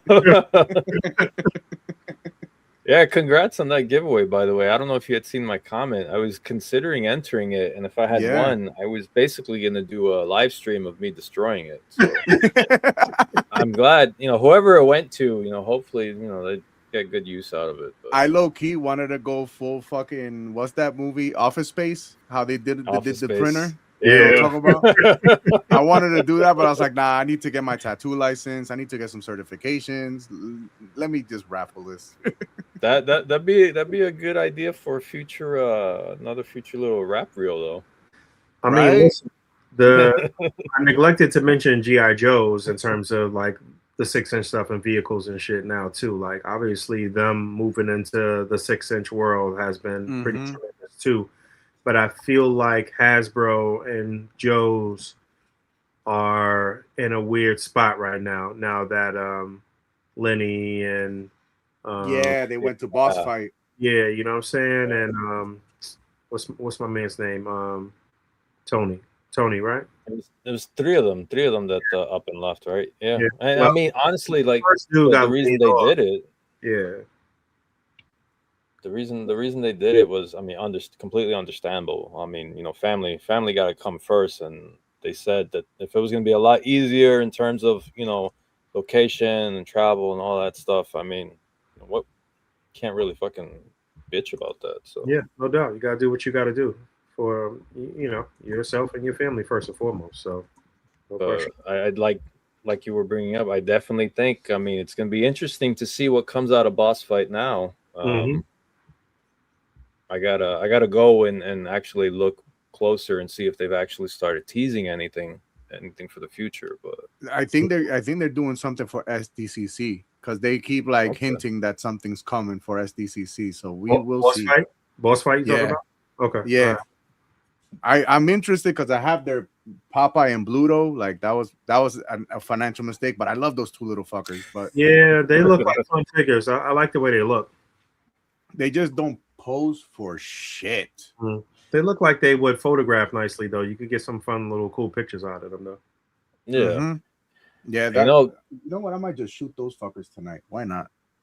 Since you brought it up, Tats, I was kind of waiting on it, but you went ahead and hit the trigger. Shit, my bad. Speaking about financial mistakes, I mean, it's the name of the damn show. So, you're in the hot seat right now. I don't think it's a stretch to say that you've honestly that you've handled thousands of figures. I'm just throwing that number out there, but it sounds about right. what is the single biggest financial mistake that you've made in this hobby? You know, maybe the one grail you hunted down and ended up overpaying for only to get it in hand and just like, you know, think to yourself, what have I done? Cash, you first? So what? No, I was saying you first. All right. Well, Honestly, me, I'll tell you straight up, is the McFarlane Azrael Batman. I only bought it because I got all of them, and I was like, "Ooh, repaint!" oh like yeah, a dumbass. Oh, he finally remember you told me he's like he gave you a fucking prototype, the very first one, and then Yeah, this one's like I the actual remember that painted one. That was McFarlane's will forever be financial mistakes. I think it'd probably be the other way around for me. Like it's probably something that I had that I like let go that I should have held on to because it was like a cool little art piece or whatever. Like I don't know. I feel like shit that I've purchased throughout the years that I really wanted. I don't. If I really wanted that shit, I don't like to look at it as a. You know what I'm saying? Even if it turned out to be a bad figure, I don't want to say it. I don't want to. Oh, that's understandable. Respect. I just look at them angry, like I'll never get those $28 back. right. That look. I will say for my part, honestly, since because you're the first person to throw it back at me, so I gotta respect it. Back in my early days of when I first initially started collecting, because for me, I didn't really get into the hobby until basically I was out of the military. I got into the hobby as a way to manage, you know, my own stuff and all that. I didn't know what the hell I really was doing. You know, I was basically on eBay, you know, buying up figure lots, trying to see what I could get. And, you know, I didn't, in terms of, I guess, negotiating or knowing, you know, how to do proper hunts and all that stuff. So, I mean, I was definitely, you know, overpaying, I guess, for quite a few things at the start. So those were pretty, a lot of financial mistakes in terms of for me. And I know going like second market. Mm-hmm. No, I mean, I eventually got wise. You know, I got better at it overall. But you know what? Now that you mention that, I could say that this is also the beauty of where the community is now too, because there's so many independent contractors out there 3D printing and making effects and making you know, cutouts and like whatever, like, you know what I'm saying, for your figures and for your figure photography. Early on, there wasn't this abundance of props and accessories and all of these add-ons, you know what I'm saying? And I would often see something in the store that had like a tiny little prop or something in it, but I didn't necessarily collect that figure, that line or whatever, but I would buy it just to get for the accessories. You know what I'm saying? So I did that a lot in the early days. You know what I'm saying? Same. And now that's not even a thing. Like whatever you want, there's a 3D printer doing a thing, or like there's an abundance of props and accessories out there for 1/12 scale display. So yeah. Yeah. Shout out to Shadow Moses. That's the homie. Yeah, shout out to Shadow Moses. I mean, there's so many people doing their thing, bro. Like it's crazy. It's crazy. I tried with the 3D printing. I couldn't figure it out. I started with resin, so that was my first mistake. I started with resin first. I'm gonna try again because I do want to like build my own shit to print, like my own kind of figures to print and shit. Because I don't know if you know what the fuck was his name, Tech or something like that. He sells like the vinyls that are like this. They have the Gundam heads, but they have like a Adidas tracksuit on. No, I'm not familiar with this person. Yeah, he's the one that got me into like trying to get into 3D modeling and shit, like seeing his stuff. Let's see if I can find. Yes, shoot me his Instagram. Shout out to Pancheezy. You know, he's been doing his thing as of late, printing a bunch of his own stuff. He had his the Dusties a couple years ago. He had debuted that, and then more recently, he's got the Dimension XFX, which have been great. And Yeah, I saw those shots you did. Yeah. yeah, that is an extension of where I would like cutouts to go. Like, you know what I mean? Like for it to be more sturdy kind of practical effects and, more towards like plastic or, whatever material he's using to 3D print aside. Yeah. As opposed to cardstock for the cutouts and stuff like that. But again, just more implementation of practical and tangible little things that you can put in your displays. Stuff like Wow. Can of Beams is doing and people like that. Yeah, Yep, definitely. I think we could definitely say, nobody is hurting for options in terms of the hobby these days. Yeah, and that's every aspect of the hobby. That's for sure. Yeah, the hobby is definitely like exploded, I want to say, in the last like 5 years, Mm-hmm. especially after COVID. After COVID, it was everybody had 3D printers.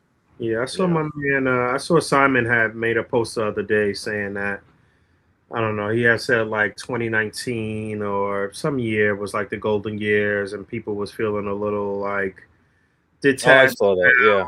like whatever. And it's just like, nah, bro. I feel like this shit is the golden era. Like, you know what I mean? Like, yeah, it can be pretty expensive to collect and shit, especially if you not on this side in the States or whatever too. Mhm. hmm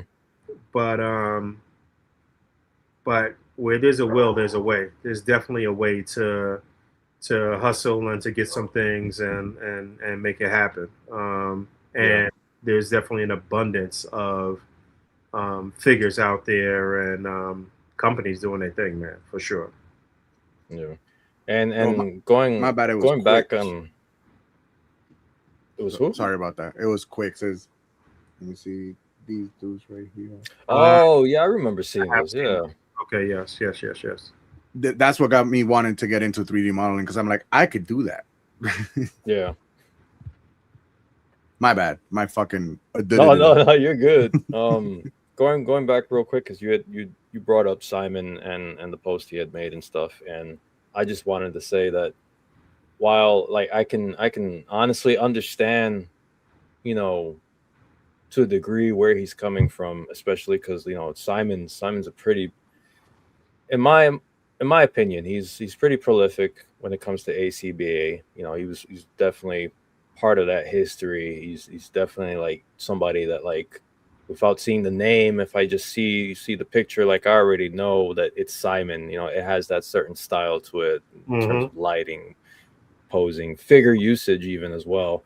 And I could understand, where he's coming from with that, but at the same time too, I kind of feel like, yeah, it's one thing to like kind of miss how things used to be, but we also have the capability, and I would even go so far as to say, the responsibility to keep pushing it forward. Like we've talked about how there's been an evolution in terms of the technical side of things, in terms of the reasons for why people shoot, how they craft their stuff.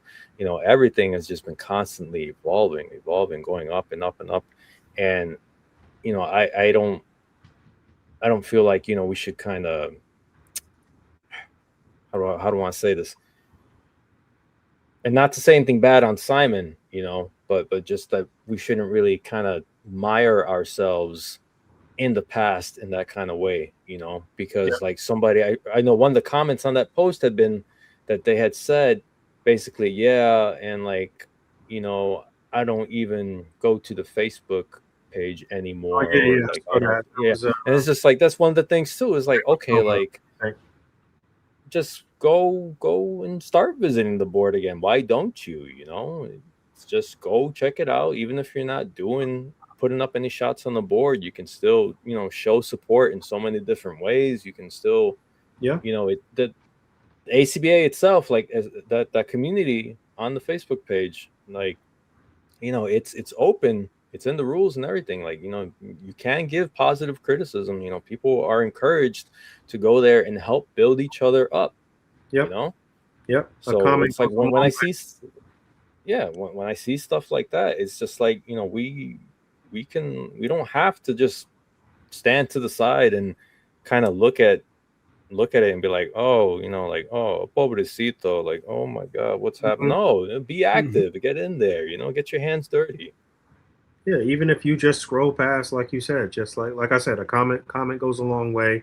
A little constructive criticism or just words of encouragement or whatever. Like, you know what I mean? Like, I spend a good portion of my day just looking at toy photography and just enjoying it. You know what I'm saying? Anyway, you know what I mean? So like, I don't Yeah. feel like that. I'm a fan of the art form, and I take pride in knowing who's who and knowing people by name and knowing their style and all of that type of stuff. Like, you know what I mean? Like I'm like I feel like a sports commentator or some shit. Like, you know what I mean? Like, I know the stats. Yeah. I know what's popping. So yeah, I love it. I love this shit. Yeah, legit. This is my therapy. I'm not even going front. This is my 100%. therapy. This is how I shut off the fucking world. This is 100%. how I unplug from everything. It's just me and my toys. Yep, 100%. You know what I'm saying? So And I like how you said that too, Tats, because I mean, when you really get down, to just the base level of it and stuff, and it's something that I've been wondering myself when it comes to you, Boog, because especially recently, you've been recovering from serious hand and elbow surgeries recently. But you're still in that office doing the pop swaps, tweaking your displays, which, by the way, real quick, completely fucking jealous of your space. All right, I'm just gonna get that out of the way right now. I'm jealous of fucking Tats being able to fucking have all that fucking shelf space there. I'm jealous of you being able to have all that fucking real estate there. I'm just a green-eyed motherfucker. I'll get that right out there. But going back, tweaking your displays, shooting the content, managing the YouTube channel, dropping the shorts, making the videos, the reels, and again, when you have moments when when you're recovering physically because of stuff that you had going on, it's a lot. It can get to be a lot, and like Tats was saying, this hobby is therapeutic. I know for me as well it is. So like when it comes to you, keeping that meticulous, time intensive, I guess in a way, for lack of a better word that I can't think of right now, schedule, when it comes to everything ACBA related, how is it that you don't, like, what do you do to not burn out creatively and physically? Take breaks. Take breaks from me personally engaging in the art form. You know what I'm saying? But I often find that there's something or someone that'll often draw me back in. You know what I'm saying? I'll see something or see someone's work or some picture and be like, all right, I got to get back on the table. Like that was crazy. Like, you know what I mean? That type of thing. But taking breaks, and then doing other stuff, whether that be running, or just getting outside. Like, you know what I mean? Like just touching grass. Touching grass. You know what I'm saying? Yeah. Literally. Like, you know what I mean? We need that. We can't be cooped up, and like I have also been trying to, and it's weird and it's difficult because I want to like not be online so much, but that's where it is for us. You know what I mean? That is the meeting spot for us. You know what I mean? Yeah, the town square.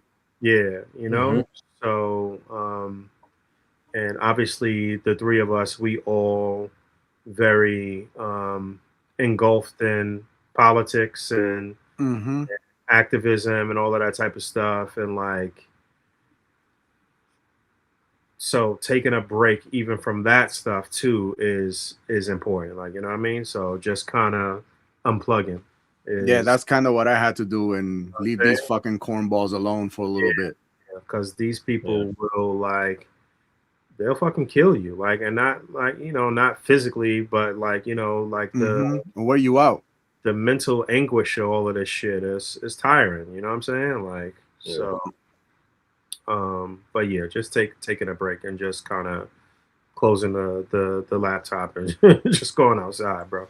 Yo, You know? facts, fucking big facts. Like everybody out listening in the chat, like seriously, whenever you can, go touch some fucking grass because Word up. this shit will get you fucking. Yeah, I'm surprised I haven't turned Super Saiyan yet, bro. Straight up with the anger that I carry every fucking day. Crazy. And it's just like, damn, it's disheartening because it's just like I feel like there's so many people that just clearly have been like not really absorbing these stories over the years and shit. Like, motherfucker, like you the villain. Like, don't you see? Yeah. You the Red Skull here, bitch. What the fuck? Yeah, what the fuck? Like, can't you see? Like, you are the Empire. Like, what? Yep. Oh, fucking facts. Never ceases to amaze. Never. I mean, it is a Hydra logo. Just throwing it out there. Right. Like, yo, dude, like, what are we doing here? Like, this supposed to be our safe space and our fun zone and shit, and like y'all turning this shit into like Jerry Springer and all. You know, it's just it's too much, man. So again, just gotta step back and I don't know, hug your kids, hug your wife, and go outside, bro. For real. Like, yes, like I go outside and sometimes just for a drive, just to shut my I don't even put my phone on the plug on Apple CarPlay. I just drive, son. Just don't even think. Just go. Just go. Yeah. Like, for this sure. internet shit will give you ass a heart attack, fam. Yeah, for sure. Yep. But yeah.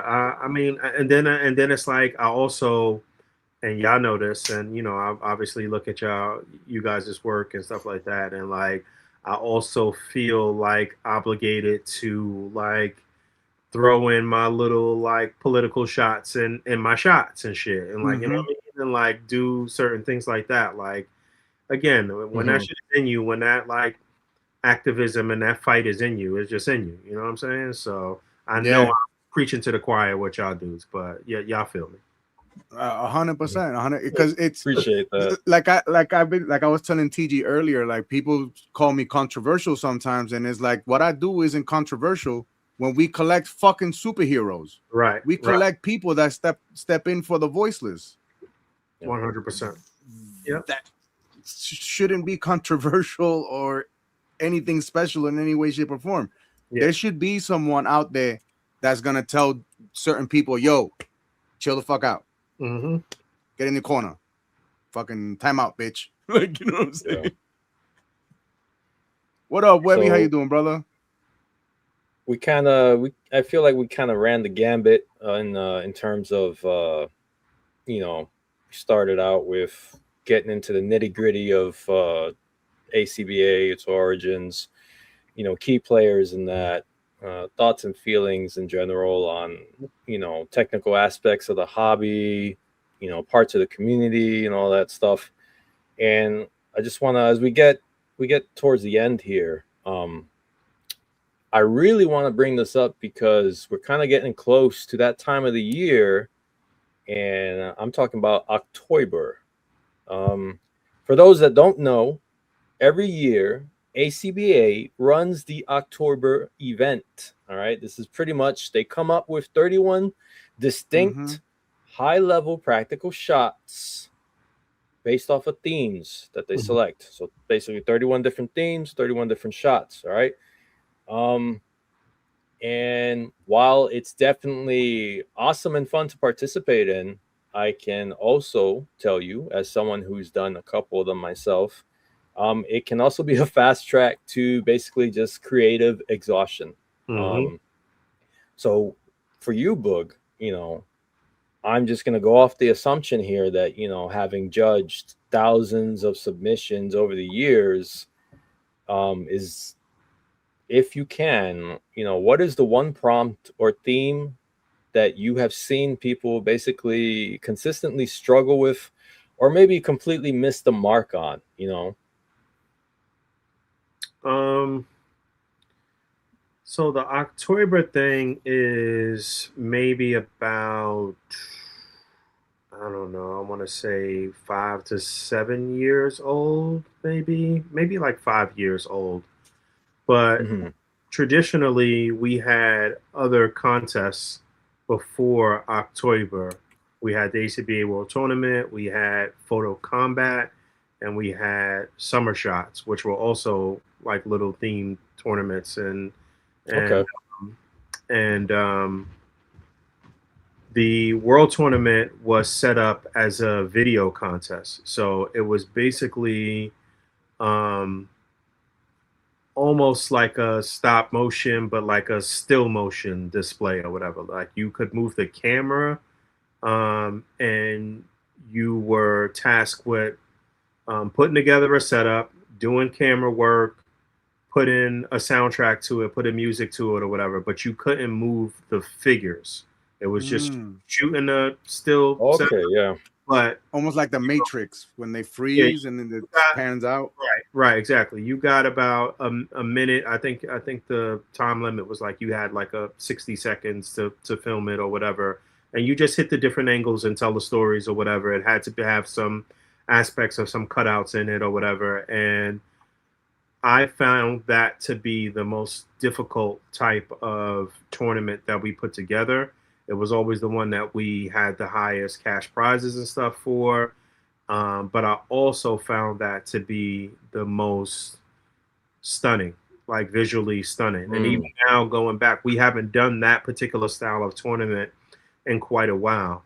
But going back to those videos and looking at them even to this day, it's just like, damn, like, you know what I mean? Like this was ahead of its time, and these dudes was doing like tremendous work. And it would be interesting to see people doing this tournament now in this new age with all of the technology, camera technology and styles and all of that stuff now. Yeah. So the world tournament is something that we want to definitely bring back because of the challenge of it. You know what I'm saying? The difficulty of it, and but also the results that it produces. Though I think it's I think in this day and age, it would be a great viewing experience for everybody not involved, like the people involved and the people that's just looking at it, spectating. You know what I'm saying? So that Okay. style of tournament, I think, would be a thing. And you know, say this one other thing, and then I'm gonna shut the fuck up. You're good. You're good. You're good, The- man. The floor is yours. The idea behind doing the tournaments from the beginning was it all of this shit was a build up. All of this shit, for me personally, my vision was to build it up. I wanted to build up the role and the hierarchy of toy photographers with the toy companies. And then I also wanted to build up the tournaments and displaying and making displaying mainstream. And I Mhm. definitely had the idea to do um, uh, a style of show similar to one of these cooking shows or whatever with toy photography. And that was supposed to be the build up from these tournaments or whatever. Now, Lego Masters kind of did something in that vein or whatever of what I Okay. Yeah. Yeah. just to be at some point or whatever with the tournaments. But I still do think that in terms of toy photography, and doing a setup and having a certain amount of time and a theme or whatever, it could still be something different and better than Lego Masters and be a show out there or whatever. So yeah, I'm saying all of that to say that like I think that's where the next wave and the buildup could be for um, toy photography going into the mainstream. Because if you really think about a show like that, the sponsors would be nutty. It would be crazy opportunities for sponsorships and for like big money or whatever. Like, you know what I mean? So, yeah, I don't know. I don't even know why I said that, but I just had to put it up. I fucking love to hear it, man. This is fucking like, because I honestly feel like more people should be of that same mindset, because it's fucking amazing, and it kind of brings me all the way back to how you were expressing yourself when you were talking about, you know, the beginnings of ACBA, what you had in mind for everything, and how everyone was coming together, and you know, everyone had the different parts to play, and how it all built up. And just hearing shit like this right now too, like it's fucking awesome for me, because like it comes around fully fucking genuine. Like I can fucking hear it in your fucking voice. I see it as you're fucking talking. Like this isn't just, it's not just somebody fucking, you know, saying some shit. Like the actions back up the fucking words. Mhm. You know, I think we're gonna change it to the Real Recognized Real podcast. because the passion and like Tat said, like just you being real about it, you know, and that's kind of, I really hope that's the takeaway that everybody that watches this comes away with, you know, being able to kind of see and understand the fucking passion behind, you know, behind fucking everything. Yeah, over here we actually have talent. We don't just read the chat and then go, what do we do now? Just throwing it out there. And, I know y'all know what I mean. That kind of leads me into the last thing I got, because I know it's already been such a fun amount of time we had together, but you know, let's wrap it up. I'd like to bring it up in terms of legacy. All right. When you look at the landscape, the whole digital landscape, you know, Instagram, YouTube, Facebook, whatever, all of that, you know, and the toy space as a whole, all right, what is it that you want or would like, you know, to be the permanent legacy of ACBA? Oh, that's a tough question. I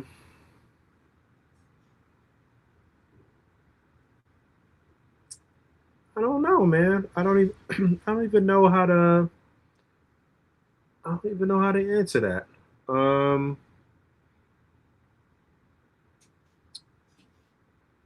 I mean, I don't know. Just thinking about it, I just want I don't want my words to be, I don't want my words and actions to be misinterpreted or skewed in any way. And so I do appreciate you bringing up the whole thing about me never saying that I created toy photography and all of that type of stuff. So in terms of the legacy of this all, I just wanted to be that Boog was just trying to have a good time in a very positive space, and I just love collecting and displaying, and I just wanted to bring a bunch of people together that love collecting and displaying. I don't want no other misconceptions about any of this shit. Good vibes. That's the legacy. The legacy is good vibes. That's it. Beautiful. And like that's what I wanted. I want ACBA to be synonymous with just good vibes. Like, you know what I'm saying? Like whatever makes you feel good in the hobby, that's what it is. That's it. That's it. No negativity, no bullshit, no fake shit, no sucker shit. No, just good vibes. You know? That's it. All right. You guys heard it. You guys, right there on a platter. You heard it right there. No fluff, no gatekeeping, just straight talk about the craft. Boog, I appreciate you for jumping on, sharing the history, and letting us pick your brain about the grind. And honestly, thank you for the real talk and what it takes to actually build a community instead of just a following, my brother. I appreciate you guys. Thank you so much for having me. I enjoyed this fully. Thank you for letting me chat for a long time. I appreciate we learned a lot today. Yeah, we did. This was like the triangle offense right here. We just did something special. No, but like for real, like honestly, you know, to everybody watching, either if you're watching it now or you're gonna watch it in the replay, all right, real talk.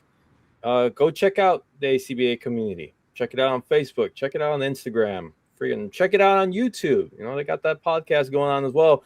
Eventually, I'm sure they're gonna hit number 400. So look forward to that. Mhm. Make sure you're following them up on that socials. You know, don't be that person that misses out on knowledge if it's out there. You know, go ahead, educate yourself on Mhm. everything. In every possible fucking way, not just with toys, bro, because with everything, please, with That's right. fucking everything. We need you. We need everybody to be educated on everything as the best of your ability. For real. No Yo, question about that. but that's it for this week, folks. Keep staging those shots, keep managing those collections, and for the love of God, stop buying toys you can't afford. We'll see you next time. Stay articulated. You already know. Fucking deuces. Powered by Taxon Toys. Toy. Taxon Toys.